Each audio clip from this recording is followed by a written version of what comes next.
Hello guys, आपका स्वागत है हमारे यूट्यूब चैनल स्टडी डेज। आज हम लेके आए हैं इंग्लिश चैप्टर 4 मूवमेंट्स का। In the kingdom of fools. In the kingdom of fools both the king and minister were idiot. मूर्खों के राज्य में राजा और उसका मंत्री दोनों ही मूर्ख थे। They did not want to run things like other kings, so they decide to turn night into day and day into night। वे अन्य राजाओं की भांति शासन व्यवस्था नहीं चलाना चाहते थे, अतः उन्होंने रात्रि को दिन और दिन को रात्रि में परिवर्तन करने का निश्चय किया। They ordered that everyone should be awake at night till their fields and run their business only after dark and go to bed as soon as the sun came up। उन्होंने आज्ञा दी कि प्रत्येक व्यक्ति को रात्रि में के समय जागना है, अपने खेतों को जोतना है और अंधेरे के बाद ही अपने व्यवसाय करने के, और जैसे सूर्योदय होगी वह सोने चले जाएंगे। जो सभी इस आज्ञा का उल्लंघन करेगा उसे मृत्युदंड दिया जाएगा।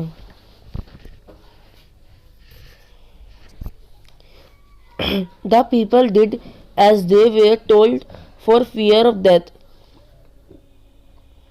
The king and the minister were delighted at the success of their project। One day a guru and his disciple arrived in the city। It was a beautiful city। It was broad daylight, but there was no about। Everyone was asleep, not a mouse stirring। Even the cattle had been taught to sleep by day। ये थोड़ा सा पूरा paragraph ही पढ़ देते हैं। The two strangers were amazed by what they saw around them and wandered around town till evening, when suddenly the whole town woke up and went about its nightly business। मृत्यु के भय से लोगों ने वही किया जो उसने कहा गया। राजा और मंत्री अपनी योजना की सफलता से बहुत प्रसन्न हुए। एक दिन एक गुरु और उसके शिष्य नगर में पहुंचे। यह एक सुंदर नगर था। दिन का प्रकाश फैला हुआ था, परंतु कोई दिखाई नहीं दे रहा था। प्रत्येक व्यक्ति निद्रा में था। एक चूहा भी उत्साहित न था। यहाँ तक पशु को भी दिन में सोने सिखा दिया गया था। दोनों अजनबियों ने अपने चारों तरफ जो कुछ देखा रात्रि के कामकाज में जुट गए। गाइस, हम अब ऐसा करेंगे, एक एक पैराग्राफ पढ़ेंगे, फिर उसकी हिंदी मीनिंग बताएंगे। The two men were hungry now that the shop were open।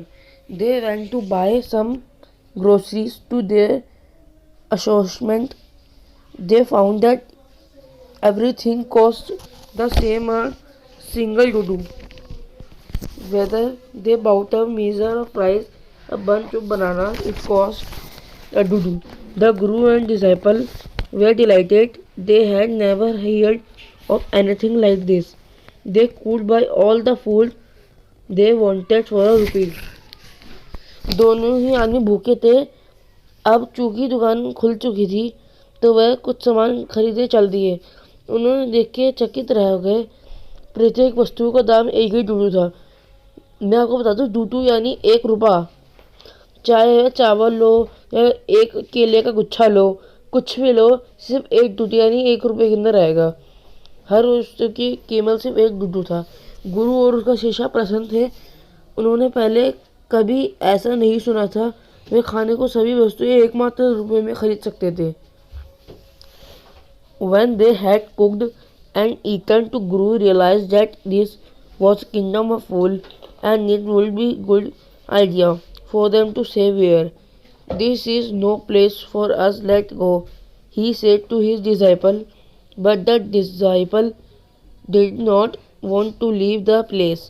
Everything was cheap here, all they wanted was good, cheap food। The Guru said, "There are all fools. This won't last very long, and you cannot tell what tell do you do next." But the disciple would listen to the Guru's wisdom। He wanted to say, the Guru finally gave up and said, "Do what you want. I am going," and left. The disciples stayed on it. His fill every day. Bananas and ghee, rice, wheat, and grew fat like a street side Red Bull. जब वह भोजन पक्का और खा चुके थे, गुरु ने महसूस किया ये तो बेवकूफ़ों की नगरी है। ये उनके लिए यहाँ ठहरना सही नहीं होगा। यह स्थान हमारे लिए सही नहीं है। चलो यहाँ से चलते हैं, शिष्य ने कहा। परंतु शिष्य उस स्थान को छोड़ना नहीं चाहता था। यहाँ प्रत्येक वस्तु सस्ती थी। वह केवल बढ़िया और सस्ता भोजन प्राप्त करना चाहता था। गुरु बोले, वह सब मूर्ख है। यहाँ अधिक समय नहीं चलेगा और तुम ये भी नहीं जानते कि वह आगे क्या करेंगे। परंतु शिष्य ने गुरु की बुद्धिमानता सलाह की ओर ध्यान नहीं दिया। वह सही वहीं ठहरना चाहता था। अतः में गुरु ने उसे समझाया, छोड़ दिया और बोले, जो चाहो करो, मैं चला। वह गुरु चल दिए। शिष्य वहीं रहा। वो हर रोज़ पेट भर के केले, घी, चावल, अनाज सब खाता और वह एकदम सड़क पे घूमने वाले मोटे सांड की तरह हो गया। One bright day, a thief broke into a rich merchant house. He had made a hole in the wall and sneaked in, and he was crying out his lot. That wall of the old house collapsed on his head and killed him on the spot. His brother ran on the king and complained, "Your Highness, when my brother was passing his accident, the wall fell on him and killed him. This merchant is to blame. He should have built a good strong wall. You must punish a wronged and compensate the family for this injustice." एक बार दिन के उजाले में एक चोर किसी अमीर व्यक्ति के घर सेंध लगाई। उसने दीवार के अंदर एक छेद कर दिया। छुपके से अंदर घुसने के लिए, वहाँ का सारा सामान लूटने के लिए जैसे बाहर आया, उसकी छत पे पुराने घर की दीवार गिर गई और उसकी वहीं पे ही मौत हो गई। फिर उस चोर का भाई राजा के पास भागा भागा शिकायत करने गया, महाराज, जब मेरा भाई अपना पुराना धंधा कर रहा था, उसके ऊपर एक दीवार गिर गई और उसकी वहीं मृत्यु हो गई। यह व्यापारी की गलती से हुआ। उसे अच्छी मजबूत दीवार बनानी चाहिए थी। आपको अवश्य ही गलती करने वाले व्यक्ति को सजा देनी चाहिए। मेरे परिवार की शांति पूर्ति करे इस अन्याय के लिए। The king said, "Justice will be done. Don't worry."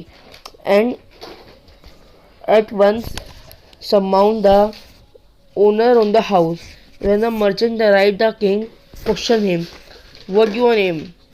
"Such and such, your highness." "Your highness, were you at home when the dead man burgled your house?" "Yes, my lord. He broke in and the wall was weak. It fell on him." The accused pleaded guilty. "Your wall killed this man, brother. You have murdered a man. We have to punish you." "Lord," said the helpless merchant, "I didn't pull up the wall. It's really the fault of the man who built the wall. He didn't build it right. You should punish him." "Who is that?" "My lord, this wall was built in my father's time. I know the man. He is an older man. He lives nearby." The king sent out messenger to bring in the bricklayer, who they brought him tied and foot. "You there, did you build this man wall in this father time?" "Yes, my lord, I did." "What deed of a wall is this that you built? It has fallen on a poor man and killed him. You are murderer him. We have to punish you by death." तो राजा ने कहा, न्याय होगा, चिंता मत करो, और तत्काल घर के मालिक को बुलाया जाए। जब व्यापारी आया तो राजा ने उससे प्रश्न किया, तुम्हारा नाम क्या है? सरकार, मेरा नाम यह है। जब मृतक के तुम्हारे घर से सींग लगाई तो तुम घर पर ही थे? जी हाँ महाराज। उसने दीवार के अंदर छेद किया तथा दीवार कमजोर थी, उसके ऊपर गिर गई। आरोपी अपना गुनाह स्वीकार करता है।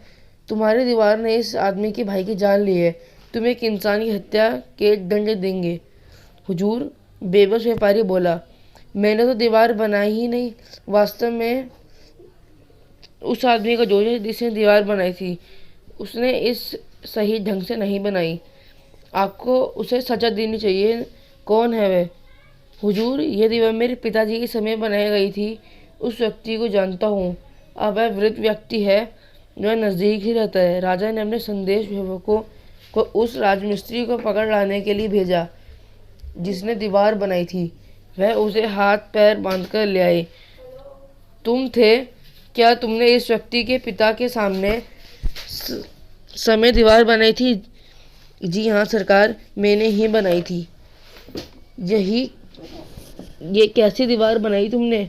यह किसी गरीब के गिरी और उसको मार डाला, तुमने उसकी जान ली है, तुम उसकी मौत को सजा देंगे।